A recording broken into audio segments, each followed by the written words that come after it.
Okay, praise God. ದೇವರ ನಾಮಕ್ಕೆ ಸ್ತೋತ್ರವಾಗಲಿ. ಬನ್ನಿ, ನಾವು ಸ್ವಲ್ಪ ಹೊತ್ತು ದೇವರ ವಾಕ್ಯವನ್ನು ಈ ಸಂಜೆ ವೇಳೆಯಲ್ಲಿ ನಾವು ಧ್ಯಾನ ಮಾಡುವ. Let us meditate God's word. ದೇವರ ಪ್ರತಿಯೊಂದು ಮಾತು ಅದು ಶುದ್ಧವಾದದ್ದು. ಆತನು ತನ್ನ ಆಶ್ರಿತರಿಗೆ ಗುರಾಣಿಯಾಗಿದ್ದಾನೆ ಅಂತ ದೇವರ ವಾಕ್ಯ ಹೇಳ್ತದೆ. ದೇವರ ಪ್ರತಿಯೊಂದು ಮಾತು ಅದು ಶುದ್ಧವಾದದ್ದು, ದ ಪ್ಯೂರ್. ಯಾರು ಆತನು ಆಶ್ರಯಿಸಿಕೊಳ್ಳುತ್ತಾರೆ ಅವರಿಗೆ ಆತನು ಗುರಾಣಿಯಾಗಿದ್ದಾನೆ. ಓಕೆ, ನಾವು ಒಂದು ವಚನ ತೆಗೆಯುವ. 30ನೇ ಅಧ್ಯಾಯ 5ನೇ ವಚನ, ಜ್ಞಾನೋಕ್ತಿ 30ನೇ ಅಧ್ಯಾಯ 5ನೇ ವಚನ. Every word of god is pure. He is a shield to those who put their trust in him. ದೇವರ ಪ್ರತಿಯೊಂದು ಮಾತು ಶುದ್ಧವಾದದ್ದು. ಆತನು ಶರಣಾಗತರಿಗೆ ಗುರಾಣಿಯಾಗಿದ್ದಾನೆ. ದೇವರ ವಾಕ್ಯ ಹೇಳ್ತದೆ ಆತನ ಪ್ರತಿಯೊಂದು ಮಾತು ಅದು ಶುದ್ಧವಾದದ್ದು. ಆತನು ಶರಣಾಗತರಿಗೆ ಅಂತ ಹೇಳಿದರೆ ಆತನಲ್ಲಿ ಭರವಸವಿಡುವವರಿಗೆ ಆತನು ಗುರಾಣಿಯಾಗಿದ್ದಾನೆ. ದೇವರ ಪ್ರತಿಯೊಂದು ಮಾತು ಶುದ್ಧವಾಗಿದೆ. ಆತನಲ್ಲಿ ಭರವಸೆ ಇಡುವವನಿಗೆ ಆತನು ಗುರಾಣಿಯಾಗಿದ್ದಾನೆ. ದೇವರು ಸ್ವತಃ ನಮ್ಮ ಗುರಾಣಿಯಾಗಿದ್ದಾನೆ. Praise God. ಯಾವ ಭಾಗದಲ್ಲಿ ದೇವರ ವಾಕ್ಯ ಏನು ಹೇಳುತ್ತದೆ ಅದನ್ನು ನಿಮ್ಮ ಹೃದಯದಲ್ಲಿ ನೀವು ನಂಬುವುದಂತ ಹೇಳಿದರೆ ದೇವರು ಆ ಭಾಗದಲ್ಲಿ, ಆ ಏರಿಯಾದಲ್ಲಿ ನಿಮಗೆ ಆತನು ಗುರಾಣಿಯಾಗಿ ನಿಲ್ಲುತ್ತಾನೆ. ಅದಕ್ಕೆ ಬೈಬಲ್ ಹೇಳ್ತದೆ, ನಂಬಿಕೆ ಎಂಬ ಗುರಾಣಿಯನ್ನು ಹಿಡಿದುಕೊಳ್ಳಿರಿ, ಆಗ ನೀವು ಕೆಡುಕನ ಅಗ್ನಿಬಾಣಗಳನ್ನು ಆರಿಸಲು ಶಕ್ತರಾಗುವಿರಿ. ಓಕೆ, ಕೆಡುಕನ ಅಗ್ನಿಬಾಣಗಳನ್ನು ನೀವು ಆರಿಸಲು ಶಕ್ತರಾಗ್ತೀರಿ. ನಂಬಿಕೆ ಯಾವುದರ ಮೇಲೆ? ದೇವರ ವಾಕ್ಯದ ಮೇಲೆ. ನಂಬಿಕೆ ಎಂಬ ಗುರಾಣಿ. Faith is a shield. God is a shield. Truth is a shield. Okay, ಆತನ ಸತ್ಯತೆಯೇ ನಮಗೆ ಕೇಡಿಯೋ ಗುರಾಣಿಯಾಗಿದೆ. ಆತನ ಸತ್ಯತೆ ಅಂತ ಹೇಳಿದರೆ ದೇವರ ವಾಕ್ಯ. ಓಕೆ, ಆತನ ಸತ್ಯತೆ ಅಂತ ಹೇಳಿದರೆ ದೇವರ ವಾಕ್ಯ ಅದು ನಮಗೆ ಗುರಾಣಿಯಾಗಿ ನಿಲ್ಲುತ್ತದೆ. ದೇವರು ಅಬ್ರಹಾಮನಿಗೆ ಹೇಳಿದ, ಅಬ್ರಹಾಮನೇ ನಾನೇ ನಿನಗೆ ಗುರಾಣಿಯಾಗಿದ್ದೆ. ನಾವು ನೋಡಲಿಕ್ಕೆ ಹೋದರೆ ನಮಗೆ ಸಿಗ್ತದೆ 17ನೇ ಅಧ್ಯಾಯ, ರೈಟ್, 15ನೇ ಅಧ್ಯಾಯ 1ನೇ ವಚನ, ಜನಸಿಸ್, ಆದಿಕಾಂಡ.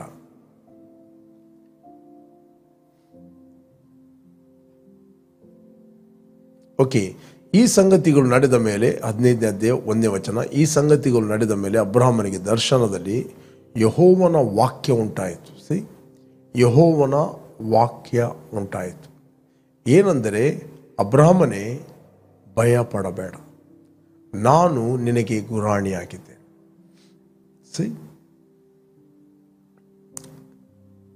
I am your shield. ನಾನೇ ನಿನಗೆ ಗುರಾಣಿಯಾಗಿದ್ದೇನೆ, ನಿನಗೋಸ್ಕರ ಅತ್ಯಧಿಕ ಬಹುಮಾನ ಇಟ್ಟಿದೆ ಎಂಬುದೇ. Please God. ಇಲ್ಲಿ ದೇವರು ಹೇಳ್ತಾನೆ, ನನ್ನಲ್ಲಿ ಗುರಾಣಿ ಇದೆ ಅಂತ ಹೇಳಲಿಲ್ಲ, ನಾನೇ ನಿನಗೆ ಗುರಾಣಿಯಾಗಿದ್ದೆ. ಅದಕ್ಕೆ ಬೈಬಲ್ ಹೇಳ್ತದೆ, ದೇವರ ಪ್ರತಿಯೊಂದು ಮಾತು ಅದು ಶುದ್ಧವಾದದ್ದು. ಆತನ ಮೇಲೆ ಭರವಸವಿಡುವವರಿಗೆ ಆತನು ಗುರಾಣಿಯಾಗಿದ್ದಾನೆ. ಪ್ರಿಯರೇ, ನಾವು ಎರಡು ಲೋಕದಲ್ಲಿ ಜೀವಿಸ್ತಾ ಇದ್ವಿ. ನೀವು ಯಾವಾಗಲೂ ಇದನ್ನು ಕೇಳ್ತೀರಿ. ಓಕೆ, ಲೈಫ್ ಎಂಬುವಂಥದ್ದು ಸ್ಪಿರಿಚುವಲ್. ಬಟ್ ಕಾರಣದ ಲೋಕದಲ್ಲಿರುವ ದೇವರೊಟ್ಟಿಗೆ ನಾವು ನಡೆಯುವುದು, ಕಾಪರೇಟ್ ಮಾಡೋದು, ಕಮ್ಯುನಿಕೇಟ್ ಮಾಡೋದು, ಸಂಪರ್ಕ ಮಾಡುವುದು, ಅದು ಹೇಗೆ ಅಂತ ಹೇಳಿದರೆ ನಂಬಿಕೆಯ ಮೂಲಕ. Not through the sense knowledge, through the revelation knowledge. Okay, ಪ್ರಕಟಣಾ ಜ್ಞಾನದ ಮೂಲಕ ನಾವು ದೇವರೊಟ್ಟಿಗೆ ಕಮ್ಯುನಿಕೇಟ್ ಮಾಡ್ತೇವೆ, ದೇವರೊಟ್ಟಿಗೆ ಸಂಪರ್ಕದಲ್ಲಿರ್ತೇವೆ. ನಮಗೆ ಸ್ಕ್ರಿಪ್ಚರ್ಗಳು ತುಂಬ ಗೊತ್ತಿರಬಹುದು, ಬಟ್ ಅದನ್ನು ನಾವು ಮಾನುಷಿಕ ಬುದ್ಧಿಯಿಂದ ತಿಳಿಯುವುದಲ್ಲ, ಅದನ್ನು ಆತ್ಮಿಕ ಜ್ಞಾನದಿಂದ ತಿಳಿಯುವಂಥದ್ದು ವೆರಿ ವೆರಿ ಇಂಪಾರ್ಟೆಂಟ್. ಆತನು ನಮಗೆ ಗುರಾಣಿಯಾಗಿದ್ದಾನೆ, ಆತನೇ ನಮಗೆ ಗುರಾಣಿ. ಬಟ್ ಆತನು ನಮ್ಮ ಒಟ್ಟಿಗೆ ಇದ್ದಾನೆ, ಆತ ನಮಗೆ ಗುರಾಣಿಯಾಗಿದ್ದಾನೆ ಅಂತ ನಾವು ತಿಳಿದುಕೊಳ್ಳುವುದು ಹೇಗೆ ಅಂತ ಹೇಳಿದರೆ, we must believe what is word says. ಯಾವಾಗಲೂ ನಮ್ಗೆ ಗೊತ್ತಿರಬೇಕು, ಆತನು ಸತ್ಯ, ಆತನ ವಾಕ್ಯ ಸತ್ಯ. ಆತನ ವಾಕ್ಯವನ್ನು ಆತನು ಬದಲಾಯಿಸ್ತಿಲ್ಲ. ಓಕೆ, ಆತನು ಮಾತು ಕೊಟ್ಟದ ಮೇಲೆ ಆತನು ನೆರವೇರಿಸ್ತಾನೆ. ಓಕೆ, ಆತನ ವಾಕ್ಯ ಸತ್ಯ. ಈ ಒಂದು ಸತ್ಯಾಂಶ ನಮಗೆ ಯಾವಾಗಲೂ ಇರಬೇಕು. ಯಾವಾಗ ಆತ ನಮಗೆ ಗುರಾಣಿ ಆಗಿರ್ತಾರೆ ಅಂತ ಹೇಳಿದರೆ, ಯಾವಾಗ ಆತನ ಸತ್ಯ ನಮಗೆ ಆತ್ಮದಲ್ಲಿ ಪ್ರಕಟವಾಗುತ್ತದೆ. ಅದಕ್ಕೆ ಕೀರ್ತನೆ 91 ಹೇಳ್ತದೆ, ಆತನ ಸತ್ಯತೆಯೇ ನಿನಗೆ ಕೇಡಿಯವು ಗುರಾಣಿಯೂ ಆಗಿದೆ. ಯೋಹಾನ ಸುವಾರ್ತೆಯಲ್ಲಿ 17ನೇ ವಚನದಲ್ಲಿ ನಾವು ಓದಿದ ನಮಗೆ ಸಿಗ್ತದೆ. The gospel of John 17 chapter 17 verse 17ನೇ ವಚನ.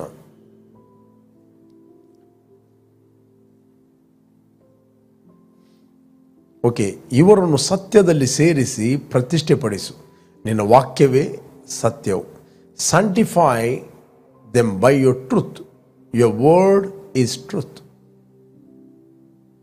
ಇವರನ್ನು ಸತ್ಯದಲ್ಲಿ ಸೇರಿಸಿ ಪ್ರತಿಷ್ಠೆಪಡಿಸು, ಇವರನ್ನು ಶುದ್ಧೀಕರಿಸು, ಇವರನ್ನು ಸಪ್ರೇಟ್ ಮಾಡು.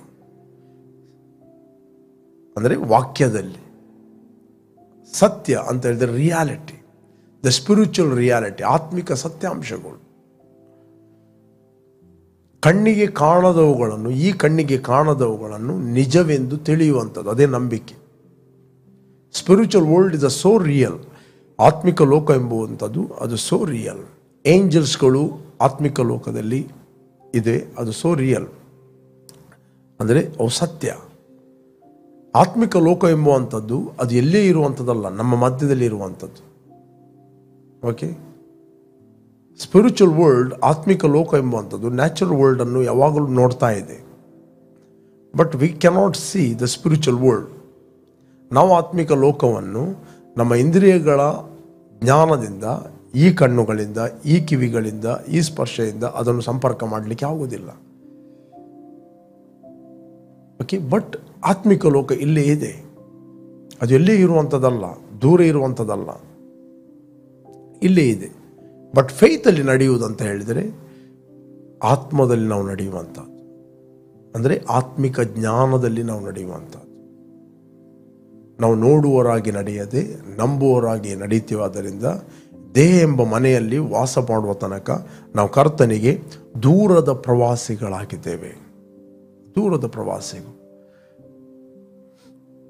ಅದಕ್ಕೋಸ್ಕರ ನೀವು ದೇವರ ವಾಕ್ಯವನ್ನು, ಸತ್ಯಾಂಶಗಳನ್ನು ನಿಮ್ಮ ಆತ್ಮದಲ್ಲಿ ನೀವು ಹಾಕುವ ತನಕ ಅದನ್ನು ಮೆಡಿಟೇಟ್ ಮಾಡಬೇಕು, ಅದನ್ನು ಕೂತ್ಕೊಂಡು ಧ್ಯಾನ ಮಾಡಬೇಕು. ಆತ್ಮಿಕ ವಿಷಯಗಳನ್ನು ನೀವು ಡೆವಲಪ್ ಮಾಡಬೇಕು.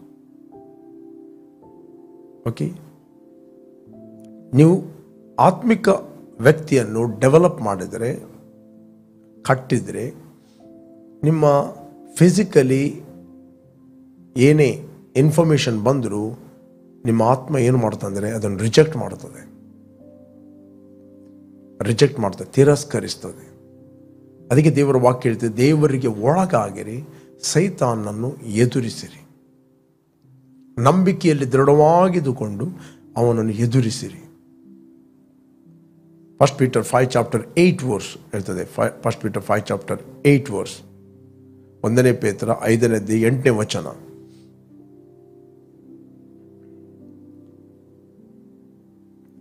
ಸ್ವಸ್ಥಚಿತ್ತರಾಗಿರಿ, ಎಚ್ಚರವಾಗಿರಿ, ನಿಮ್ಮ ವಿರೋಧಿಯಾಗಿರುವ ಸೈತಾನನು ಗರ್ಜಿಸುವ ಸಿಂಹದೋಪದಲ್ಲಿ ಯಾರನ್ನು ನುಂಗಲೆಂದು ಹುಡುಕುತ್ತಾ ತಿರುಗುತ್ತಾನೆ. ಓಕೆ, 9ನೇ ವಚನ.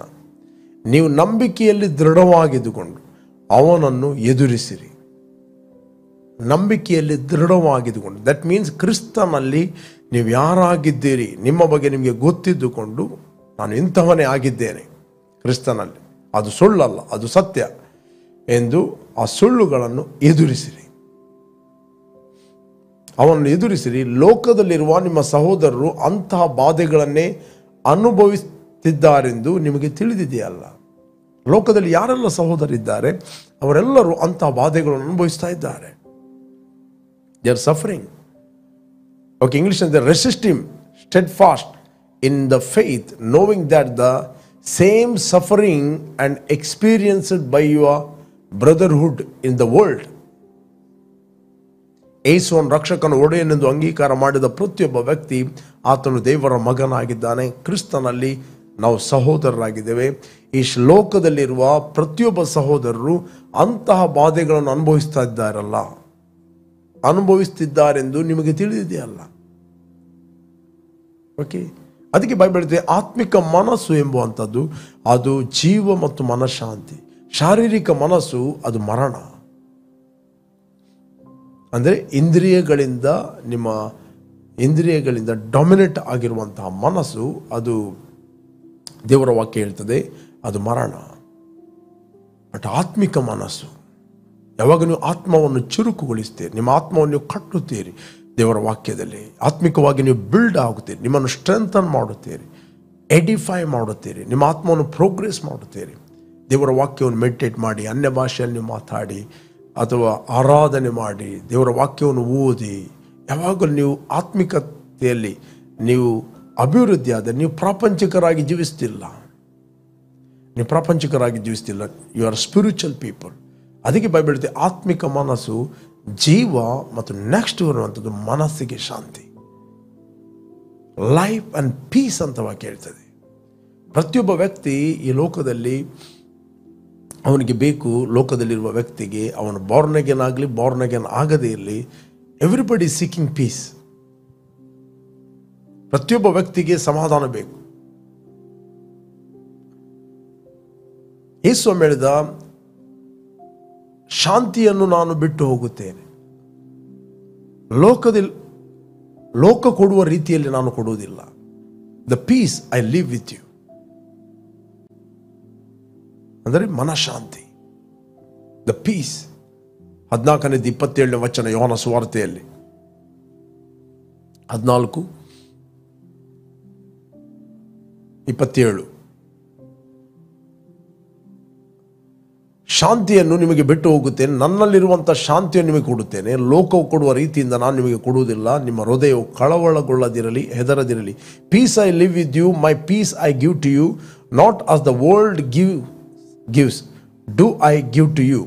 Let not your heart be troubled, neither let it be afraid. Okay, ನನ್ನದರ ಒಳಗಿಂದ ನನ್ನ ಸಮಾಧಾನವನ್ನು ನಾನು ನಿಮಗೆ ಕೊಡುತ್ತೇನೆ. ಇವತ್ತು ಪ್ರಿಯರೇ, ಯಾರು ಯೇಸುವನ್ನು ರಕ್ಷಕನ ಒಡೆಯನೆಂದು ನೀವು ಅಂಗೀಕಾರ ಮಾಡಿದಿರಿ, ಸಮಾಧಾನದ ಆತ್ಮನಾದ ದೇವರಿಗೆ ಸಮಾಧಾನದ ಮಕ್ಕಳಾಗಿ ನೀವು ಹುಟ್ಟಿದ್ದೀರಿ. You are born of God. ನಿಮ್ಮ ಆತ್ಮದಲ್ಲಿ ಸಮಾಧಾನ ಇದೆ, ನಿಮ್ಮ ಒಳಗೆ ಸಮಾಧಾನ ಇದೆ. ಹಾಗಾದರೆ ನೀವು ಆತ್ಮಿಕತೆಯಲ್ಲಿ ಯಾವಾಗಲೂ ಪ್ರಜ್ವಲಿಸುವಂಥದ್ದು ವೆರಿ ವೆರಿ ಇಂಪಾರ್ಟೆಂಟ್. ಲೋಕವು ಕೊಡುವ ರೀತಿಯಲ್ಲಿ ನಾನು ಕೊಡುವುದಿಲ್ಲ. ಇವತ್ತು ಅನೇಕರು ಸಮಾಧಾನಗೋಸ್ಕರ ಎಲ್ಲೆಲ್ಲೂ ಅಲಿಯುತ್ತಾರೆ, ಸಮಾಧಾನ ವಿಹಾರಗಳನ್ನು ಕಟ್ಟುತ್ತಾರೆ, ಸಮಾಧಾನಗೋಸ್ಕರ ಸಂಜೆ ಕುಡಿಯುತ್ತಾರೆ, ಸಮಾಧಾನಗೋಸ್ಕರ ಜೋಕ್ ಮಾಡ್ತಾರೆ, ಸಮಾಧಾನಗೋಸ್ಕರ ಇನ್ನೇನೋ ಎಷ್ಟೋ ಹಣ ಖರ್ಚು ಮಾಡುತ್ತಾರೆ, ಎಂಟರ್ಟೈನ್ಮೆಂಟ್ಗಳನ್ನು ಮಾಡ್ತಾರೆ. ಯಾಕೆ? ಸಮಾಧಾನ ಬೇಕು. ನೀನು ದೇವರಿಂದ ಹೊರತು ಬೇರೆ ಯಾವುದರಿಂದ ಆದರೂ ಸಮಾಧಾನ ಬೇರೆ ರೀತಿಯಿಂದ, ಲೋಕದ ರೀತಿಯಿಂದ ಹುಡುಕಲಿ ಹೋದರೆ ನಿನ್ನ ಪ್ರತಿಯೊಂದು ಸ್ಟೆಪ್ಪು ನೀನು ಉರುಳಿಗೆ ಬೀಳ್ತಿ. ಸಮಾಧಾನಗೋಸ್ಕರ ನಾನು ಕುಡಿಯುತ್ತೇನೆ. ಓಕೆ, ಸಮಾಧಾನಗೋಸ್ಕರ ಅನೇಕರು ವ್ಯಭಿಚಾರ ಮಾಡುತ್ತಾರೆ, ಜಾರೋತ್ವ ಮಾಡುತ್ತಾರೆ, ಸಮಾಧಾನಗೋಸ್ಕರ ತಪ್ಪಾದ ಬಲೆಗಳಿಗೆ ಬೀಳ್ತಾರೆ, ಕೆಲವರು ಡ್ರಗ್. ಲೋಕದ ರೀತಿಯಲ್ಲಿ ಪ್ರತಿಯೊಬ್ಬ ವ್ಯಕ್ತಿ ಸಮಾಧಾನ ಹುಡುಕ್ಲಿಕ್ಕೆ ಹೋಗುವವನು ಅವನು ಒಂದಲ್ಲ ಒಂದು ಬಲೆಯಲ್ಲಿ ಬೀಳ್ತಾನೆ. ಅದರ ಹಿಂದೆ ಅವನಿಗೆ ನೋವಿದೆ, ಅದರ ಹಿಂದೆ ಅವನಿಗೆ ಪೇನ್ ಇದೆ, ಅದರ ಹಿಂದೆ ಅವನಿಗೆ ರಿಜೆಕ್ಷನ್ ಇದೆ, ಅದರ ಹಿಂದೆ ಅವನ ಮರಣ ಇದೆ. ಪ್ರೇರೆ, ನೀವು ಆತ್ಮಿಕತೆಯನ್ನು ಬಿಟ್ಟು ಆತ್ಮಿಕ ಸೋಮಾರಿಗಳಾಗಿದ್ದು ಒಂದೇ ರೀತಿಯಲ್ಲಿ ಬಾರ್ನ್ ಅಗೇನ್ ಆಗಿದ್ದುಕೊಂಡು ನಿತ್ಯ ಜೀವವನ್ನು ನೀವು ಹೊಂದಿದವರು ಒಂದು ವೇಳೆ ಲೋಕದ ರೀತಿಯಲ್ಲಿ ಸಮಾಧಾನವನ್ನು ಹುಡುಕುವುದಾದರೆ come out. You are in trouble. Don't waste your time. ಲೋಕವು ಕೊಡುವ ರೀತಿಯಲ್ಲಿ ನಾನು ನಿಮಗೆ ಕೊಡುವುದಿಲ್ಲ. ಲೋಕದಲ್ಲಿ ಸಮಾಧಾನ ಇಲ್ಲ. ಲೋಕ ನಿಮಗೆ ಸಮಾಧಾನ ಕೊಡಲಿಕ್ಕೆ ಆಗೋದಿಲ್ಲ. ಲೋಕದ ಹಿಂದೆ ಉರುಳಿದೆ. ಅದಕ್ಕೆ ಬೈಬಲ್ ಹೇಳ್ತದೆ, ದೇವರಿಗೆ ಭಯಪಡುವುದೇ ಅದು ಜೀವದ ಬುಗ್ಗೆ. ದೇವರಿಗೆ ಭಯಪಡುವುದೇ ಅದು ಜೀವದ ಬುಗ್ಗೆ ಅಂತ ಬೈಬಲ್ ಹೇಳ್ತದೆ. ಸಮಾಧಾನದ ಬುಗ್ಗೆ. ಆ ಸಮಾಧಾನದ ಬುಗ್ಗೆಯನ್ನು ದೇವರು ನಿಮ್ಮ ಒಳಗಿಟ್ಟಿದ್ದಾನೆ. ಇದನ್ನು ಅನುಸರಿಸುವನು ಮೃತ್ಯು ಪಾಶಗಳಿಂದ ತಪ್ಪಿಸಿಕೊಳ್ಳುವ ಸಾಧನ ಇದು. 14:27 ಜಾನೋಕ್ತಿಯಲ್ಲಿ ಓದಿದ್ರೆ ನಿಮಗೆ ಸಿಗ್ತದೆ. ಜಾನೋಕ್ತಿ 14:27. ಓಕೆ, ಯೆಹೋವನ ಭಯ ಜೀವದ ಬುಗ್ಗೆ, ಮೃತ್ಯು ಪಾಶದಿಂದ ತಪ್ಪಿಸಿಕೊಳ್ಳಲು ಅದು ಸಾಧನ. ಮೃತ್ಯು ಮತ್ತು ಪಾಶಗಳು. The fear of the Lord is a fountain of life to turn one away from the snares of death. ಮರಣದ ಉರುಳುಗಳಿಂದ, ಸಿಕ್ನೆಸ್ಸಿನ ಉರುಳುಗಳಿಂದ, ನೋವಿನ ಉರುಳುಗಳಿಂದ, ಪೇನ್, ಹರ್ಟಿನ ಉರುಳುಗಳಿಂದ ತಪ್ಪಿಸಿಕೊಳ್ಳುವಂಥ ಸಾಧನ ಅದು ದೇವರ ಭಯ. God is watching you. ಕಾರಣದ ಲೋಕದಲ್ಲಿರೋ ದೇವರು 24/7 ನಿನ್ನನ್ನು ಆತನು ವಾಚ್ ಮಾಡ್ತಾ ಇದ್ದಾನೆ. ಆತ ನಿನಗೆ ವಾಕ್ಯವನ್ನು ಕೊಟ್ಟಿದ್ದಾನೆ. ಆತನ ವಾಕ್ಯ ಪ್ರತಿಯೊಂದು ಶುದ್ಧವಾದುದು. ಆತನ ಮೇಲೆ ಭರವಸೆ ಇಡುವವರಿಗೆ ಆತನು ಗುರಾಣಿಯಾಗಿದ್ದಾನೆ. ದುರಾತ್ಮಗಳಿಂದ ಆತನು ಪ್ರೊಟೆಕ್ಟ್ ಮಾಡುತ್ತಾನೆ. ಹರ್ಟಿನಿಂದ ನಿಮ್ಮನ್ನು ಪ್ರೊಟೆಕ್ಟ್ ಮಾಡುತ್ತಾನೆ. ಉರುಳುಗಳಿಂದ ನಿಮ್ಮನ್ನು ಆತನು ಪ್ರೊಟೆಕ್ಟ್ ಮಾಡುತ್ತಾನೆ. ವಂಚನೆಗಳಿಂದ ನಿಮಗೆ ಪ್ರೊಟೆಕ್ಟ್ ಮಾಡುತ್ತಾನೆ. ಯೇಸು ಸ್ವಾಮಿ ಹೇಳಿದ ತನ್ನ ಶಿಷ್ಯರಿಗೆ ಕೊನೆಯಲ್ಲಿ, ಶೋಧನೆಗೆ ಒಳಗಾಗದಂತೆ ಒಂದು ಗಳಿಗೆ ಅದು ಎಚ್ಚರವಾಗಿದ್ದು ಪ್ರಾರ್ಥನೆ ಮಾಡ್ರಿ. ಪ್ರೇ. ಯಾಕೆ ಪ್ರಾರ್ಥನೆ ಮಾಡಬೇಕು?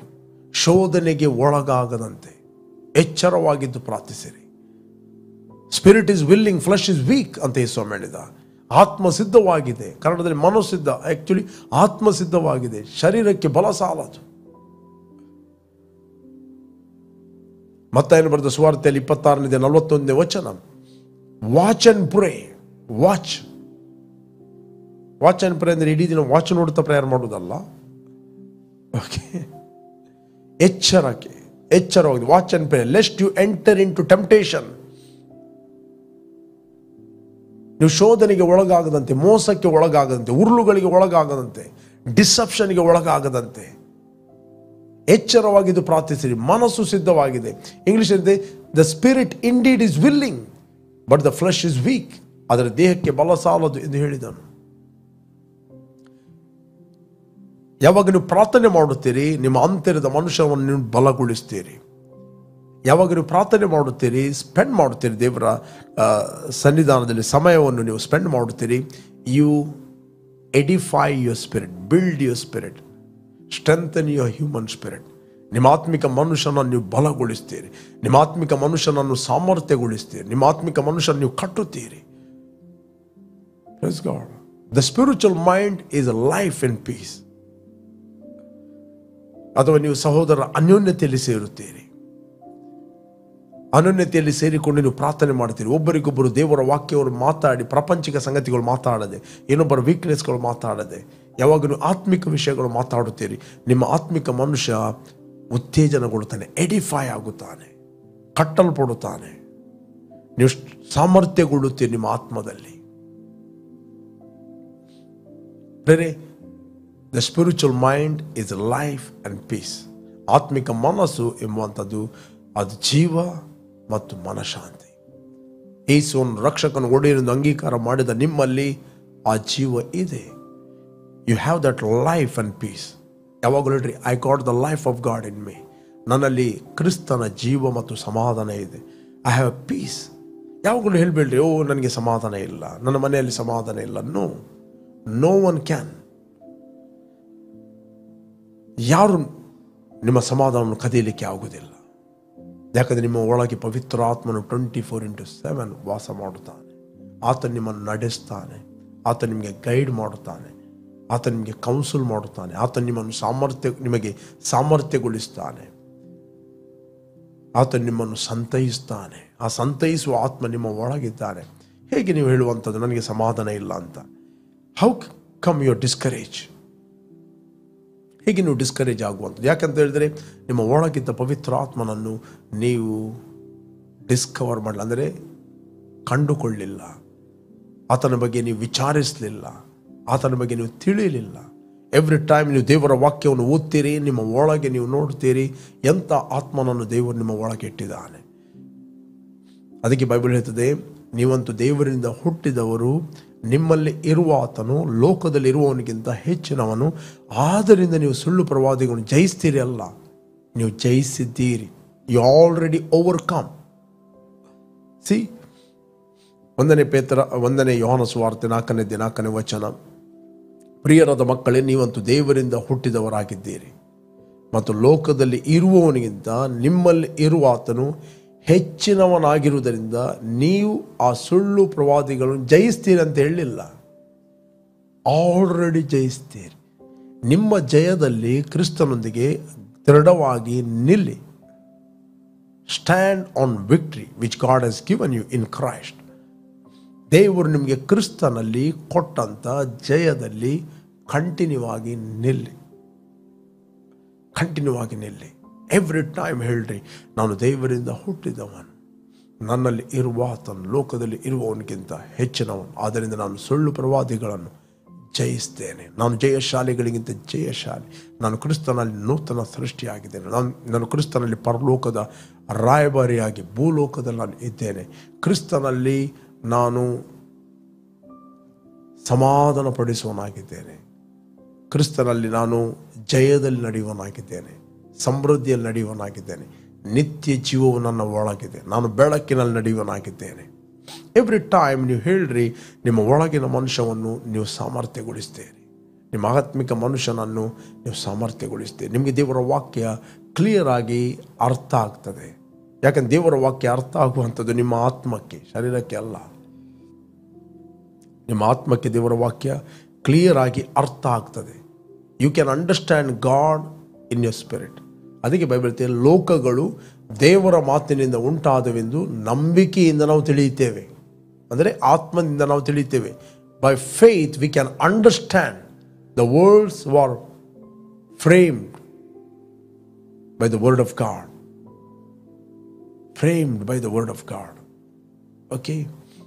By faith we understand that the world was framed by the word of God, so that the things which are seen were not made of things which are visible. ಲೋಕಗಳು ದೇವರ ಮಾತಿನಿಂದ ನಿರ್ಮಿತವಾದವೆಂದು ನಂಬಿಕೆಯಿಂದಲೇ ನಾವು ತಿಳಿದುಕೊಂಡು, ಕಾಣಿಸುವ ಈ ಜಗತ್ತು ದೃಶ್ಯ ವಸ್ತುಗಳಿಂದ ಉಂಟಾಗಲಿಲ್ಲವೆಂದು ಗ್ರಹಿಸ್ತೇವೆ. ದೃಶ್ಯ ಏನು ಈ ಲೋಕದಲ್ಲಿ ನೀವು ಕಾಣ್ತಾ ಇದ್ದೀರಿ, ಅದು ಕಾಣದ ಲೋಕದಿಂದ ಮ್ಯಾನಿಫೆಸ್ಟ್ ಆದದ್ದು. ಅದಕ್ಕೋಸ್ಕರ ನೀವು ಬಾರ್ನ್ ಅಗೇನ್ ಆದದ್ದು ಕಾಣದ ಲೋಕದಲ್ಲಿ. ದೇವರು ನಿಮ್ಮ ಒಳಗೆ ಆರೋಗ್ಯವನ್ನು ಇಟ್ಟಿದ್ದಾನೆ. When you speak God's word, ನೀವು ನಿಮ್ಮ ವಾಕ್ಯವನ್ನು ಮಾತಾಡ್ತೀರಿ, ಆಗ ಆರೋಗ್ಯ ಮ್ಯಾನಿಫೆಸ್ಟ್ ಆಗ್ತದೆ, ಸಮಾಧಾನ ಮ್ಯಾನಿಫೆಸ್ಟ್ ಆಗ್ತದೆ, ಜೀವ ಮ್ಯಾನಿಫೆಸ್ಟ್ ಆಗ್ತದೆ. ಓಕೆ, ನಿತ್ಯ ಜೀವ ನಿಮ್ಮ ಒಳಗೆ ಇದೆ, ಆ ಲೈಫ್ ನಿಮ್ಮ ಒಳಗೆ ಇದೆ. ಪ್ರೇರ್, ನೀವು ಎಲ್ಲಿಂದ ವೀಕ್ಷಿಸ್ತಾ ಇದ್ದೀರಿ, ನಾನು ನಿಮಗೆ ಎನ್ಕರೇಜ್ ಮಾಡುತ್ತೇನೆ. ಯಾರು ನೀವು ಫಸ್ಟ್ ಟೈಮ್ ವೀಕ್ಷಿಸ್ತಾ ಇದ್ದೀರಿ, ನೀವು ಯೇಸುವನ್ನು ರಕ್ಷಕನ ಒಡೆಯನೆಂದು ನೀವು ಅಂಗೀಕಾರ ಮಾಡದಿದ್ದರೆ, this the right time. Call Jesus in your heart. ನಿಮ್ಮ ಹೃದಯದಲ್ಲಿ ಕರೆಯಿರಿ.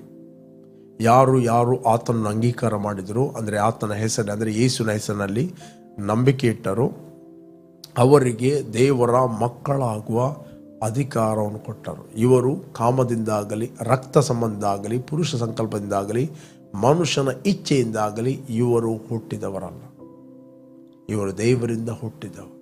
ನೀವು ಒಂದು ವೇಳೆ ದೇವರಿಂದ ಹುಟ್ಟದಿದ್ದರೆ, ಇಸ್ ದ ರೈಟ್, ನೀವು ಆಲ್ರೆಡಿ ಹುಟ್ಟಿದ್ದೀರಿ, ಅದರಲ್ಲಿ ಬೆಳೆಯಿರಿ. Let's pray. Thank you Lord, thank you Father. ಭೂಮಿ ಆಕಾಶಗಳನ್ನು ಉಂಟು ಮಾಡಿದ ಸರ್ವಶಕ್ತನಾದ ನನ್ನ ತಂದೆ, ನೀನು ನನ್ನ ಮೇಲೆ ಪ್ರೀತಿ ಮಾಡಿ ನಿನ್ನ ಒಬ್ಬನೇ ಮಗನಾದ ಯೇಸು ನನಗೋಸ್ಕರ ಕಳಿಸಿದೆ. ಆತ ನನಗೋಸ್ಕರ ಕ್ರೂಜಿಯಲ್ಲಿ ಸತ್ತು ರಕ್ತವನ್ನು ಸುರಿಸಿ ಹೂಣಲ್ಪಟ್ಟು 3ನೇ ದಿನ ಪುನರುತ್ಥಾನಾದನು.